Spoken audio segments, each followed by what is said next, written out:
നമസ്തേ, സ്വാഗതം ബീറ്റൂൺ ഓർഗാനിക്സിൻ്റെ പുതിയൊരു വീഡിയോയിലേക്ക്. ഈ ചെടികൾ ഒരുപാട് ആളുകൾക്ക് പരിചിതമായിട്ടുള്ളൊരു ചെടിയായിരിക്കും.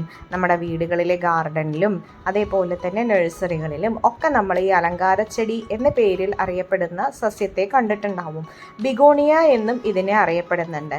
നമ്മുടെ വൈദ്യര് ഭാഷയിൽ പറഞ്ഞാൽ ഇത് കൽത്താമര. ഇതിന് ആ തണ്ട് എന്ന് പറയും. അതായത് ഇലകൾ വന്ന് അടിയിലൊരു ഒത്തിരി കാണ്ടം പോലെ നമുക്ക് കാണാം. അതാണ് ഔഷധമായിട്ട് ഉപയോഗിക്കുന്നത്. അത് കിഡ്നി സ്റ്റോണിനാണ് ഉപയോഗിക്കുന്നത്. ഇതൊരു ഫ്ലവറിങ് പ്ലാന്റ് ആയതുകൊണ്ട് തന്നെ ആളുകൾ ഇതിൻ്റെ ഇലയുടെ ഭംഗിയും ആ ഫ്ലവറിൻ്റെ ഭംഗിയും കാരണം അതൊരു അലങ്കാര ചെടിയായിട്ടാണ് ഉപയോഗിക്കുന്നത്. അതൊരു ഔഷധ സസ്യമാണ്.